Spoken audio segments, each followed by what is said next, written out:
Ssaabasajja Kabaka yasima n'akola enkyukakyuka mu baami be abamuweererezaako era olwaleero abatongole abaaweebwa obwami mu muluka gw'e Nnalukolongo batuuziddwa. Nja kuba muweereza eri Ssaabasajja Kabaka era nja kugondera ebiragiro bye byonna Katonda nga ye mubeezi wange. Bw'abadde atuuza abatongole bano, omwami wa Kabaka Mumyuka Lubaga Rose Bakayana abakalaatidde okwewala obuli bw'enguzi wabula baweereze bulungi abantu ba Kabaka.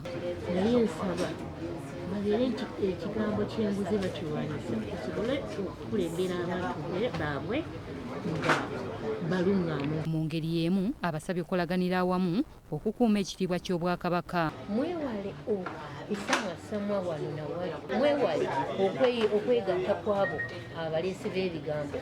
Bano era basabiddwa okuteeka essira ku Ssemasonga 5 olwo Buganda esobole okudda ku ntikko. Tusaba emirimu gya Ssaabasajja Kabaka mugikolera maanyi, omutongole n'omumyuka we muli bantu bankizo nnyo. Ate omwami wa Ssaabasajja Kabaka amukulembererako essaza lya Ssingo mu kwenda Ddeo Kagimu asabye abatongole ba Kabaka okutuusanga obuweereza obulungi ku bantu ba Beene. Buli kye mukola kyonna mukituukirize nga bamanyi bye mukola ku kyalo kyammwe. Bwe muba mukola ki balina okumanya nga tonnajjawo ono mugamba mukama w'amanyi. Mu kwenda okwogera bino abadde atuuza abatongole ba Kabaka mu ggombolola ya Mutuba 8 ekikandwa mu ssaza ly'e Ssingo. Kagimu akuutidde abatongole okwewala okukola ebintu ebitattanya ekitiibwa kya Nnamulondo era abakubirizza okubeera abeesigwa. Twagala ofuna amawulire amatuufu agava ew'omwami w'eggombolola ng'abamanyi mwenna nti mufunye amawulire matuufu, muleme kulinda baawali eri ababawa amawulire amafu. Ate bo abatongole abatuuziddwa beeyanziza nnyo Omuteregga olw'okusiima baweereza abantu be. Ssaabasajja Kabaka okumpa obwami okubeera nga nze nkulira ekyalo kya Kibisi mu muluka gw'e Namigavu. Nja kuteekamu nnyo amaanyi okutambuza emirimu gy'Obwakabaka.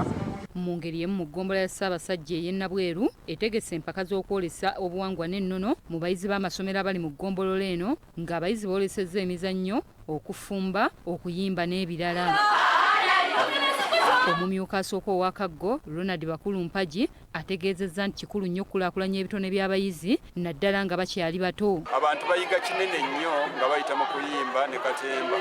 Kale nno tumwebaza munnaffe yateeseteese empaka zino. Kakati tutabaganya abantu baffe okubeera nga bajja ne balaba eggombolola, abaana baffe ne bamanya nti eggombolola eri wano, ate ekirala ne bamanya n'obuwangwa bwabwe. Bannannyini masomero agategese empaka zino batubuulidde lwaki basazeewo okuzeetabamu. Naye omukolo guno gugendereddwamu okulaba nti tuddukiza abaana baffe ennono n'obulombolombo bwe babadde bagenda basuula mu dduluka.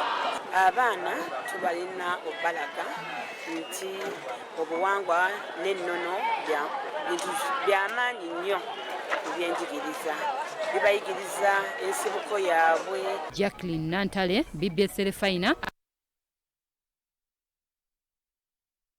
Bwe tuyongera n'amawulire gy'otobadde abatuuze